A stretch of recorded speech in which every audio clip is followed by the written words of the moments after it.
ناظرین اکرام السلام علیکم ورحمۃ اللہ تعالی وبرکاتہ۔ آج کی ویڈیو میں ہم بات کریں گے حضرت عباس رضی اللہ تعالیٰ عنہ کی شہادت کے بارے میں۔ تو آئیے چلتے ہیں ہم اپنی ویڈیو کی طرف۔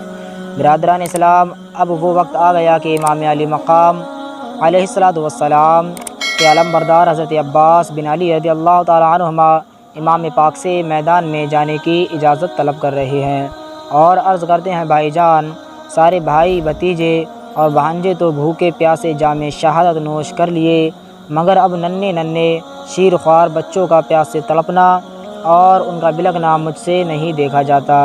مجھے اجازت دیجیے کہ میں جا کر فرات سے ایک مشکیزہ پانی لاؤں اور ان پیاسوں کو پلاؤں۔ حسرت کی آنکھیں اشکبار ہو گئیں۔ فرمایا، بھائی عباس، تم ہی میرے علمدار ہو، اگر پانی لانے میں تم شہید ہو گئے تو پھر میرا علم کون اٹھائے گا اور میرے زخم دل پر مرہم کون لگائے گا؟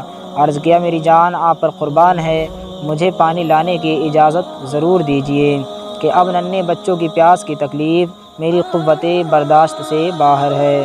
بس آخری تمنا یہی ہے کہ ساقی کوثر کے جگر کے پاروں کو چند گھونٹ پانی پلا کر میں اپنے بھائیوں کے پاس پہنچ جاؤں۔ حضرت امام نے عباس کی طرف سے جب بہت اصرار دیکھا تو انہیں سینہ سے لگایا اور اشک بار آنکھوں کے ساتھ ان کو اجازت دی۔ وہ ایک مشکیزہ کاندھے پر لٹکا کر گھوڑے پر سوار ہوئے اور فرات کی طرف روانہ ہوئے۔ یزیدی فوج نے جب حضرت عباس کو فرات کی طرف آتا ہوا دیکھا تو روک دیا۔ آپ نے فرمایا، اے کوفیو، خدا تعالیٰ سے ڈرو اور رسول اللہ صلی اللہ تعالیٰ علیہ وسلم سے شرماؤ۔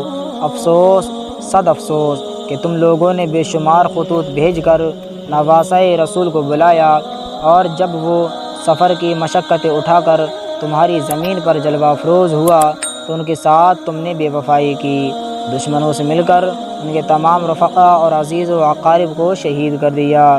چھوٹے چھوٹے بچوں کو ایک ایک بوند پانی کے لیے ترسا رہے ہو۔ سوچو قیامت کے دن ان کے نانا جان صلی اللہ تعالیٰ علیہ وسلم کو کیا منہ دکھاؤ گے؟ کوفیوں نے جواب دیا کہ اگر ساری دنیا پانی پانی ہو جائے تب بھی ہم تمہیں پانی کا ایک قطرہ نہیں لینے دیں گے جب تک کہ حسین یزید کی بیعت نہ کر لیں۔ ظالموں کا یہ جواب سن کر آپ کو جلال آ گیا۔ فرمایا، سر کٹا سکتے ہیں لیکن سر جھکا سکتے نہیں، اور حسین کا بھی یہی قول ہے کہ سر کٹا سکتے ہیں لیکن باطل کے سامنے سر جھکا سکتے نہیں۔ پھر حضرت عباس شیر کی طرح ان پر جھپٹ پڑے اور تلوار آبدار دھواں دھاڑ چلانے لگے، یہاں تک کہ بہت سے دشمنوں کو موت کی نیند سلا دیا۔ پھر اس کے بعد آپ فرات کے قریب پہنچے۔ پانی کے کنارے والی فوج نے جب آپ کو دیکھا تو وہ آہنی دیوار بن کر کھڑی ہو گئی، مگر شیر خدا کا شیر مارتے کاٹتے اور دشمنوں کی صفوں کو چیرتے پھاڑتے آگے بڑھا اور گھوڑے کو فرات میں داخل کر دیا۔ مشکیزہ بھرا اور ایک چلو ہاتھ میں پانی لے کر پینا ہی چاہا کہ ننھے بچوں کا پیاس سے تڑپنا اور بلکنا یاد آ گیا تو آپ کی غیرت ایمانی نے یہ گوارا نہ کیا کہ ساقی کوثر کے دلارے اور علی و فاطمہ کے جگر کے پارے جو پیاس سے تڑپ رہے ہیں اور ہم سیراب ہو جائیں۔ آپ نے چلو کا پانی ڈال دیا اور بھرا ہوا مشکیزہ بائیں کاندھے پر لٹکائے ہوئے نکل پڑے۔ چاروں طرف سے شور ہوا، راستہ روک لو، مشکیزہ چھین لو، پانی بہا دو۔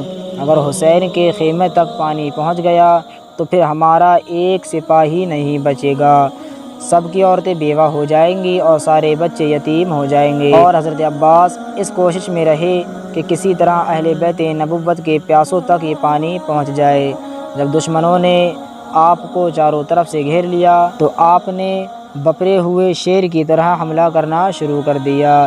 لاشوں پر لاش گرنے لگیں اور خون کی نالی بہنے لگی، اور شیر خدا کے شیر نے ثابت کر دیا کہ میرے بازوؤں میں قوت حیدری اور رگوں میں خون علی ہے۔ آپ برابر دشمنوں کو مارتے کاٹتے اور چیرتے پھاڑتے ہوئے خیمہ حسینی کی طرف بڑھتے چلے جا رہے تھے کہ ایک بدبخت جس کا نام زرہ تھا پیچھے سے دھوکہ دے کر ایسی تلوار چلائی کہ ہاتھ کندھے سے کٹ کر الگ ہو گیا۔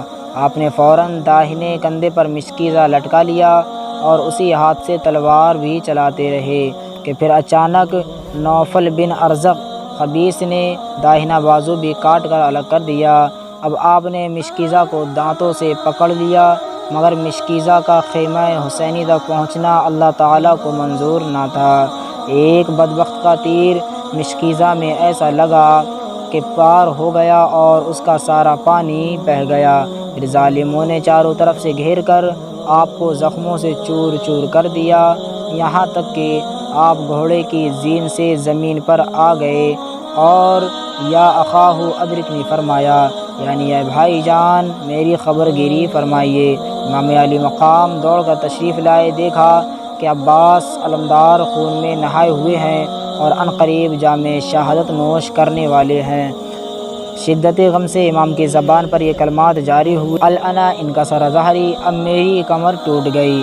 پھر عباس کی لاش کو آپ اٹھا کر خیمہ کی طرف لا رہے تھے کہ ان کی روح قفس عنصری سے پرواز ہو گئی۔ انا للہ و انا الیہ راجعون۔ لوٹا اجل نے شیر الہی کے باغ کو، بھائی کے دل سے پوچھئے بھائی کے داغ کو۔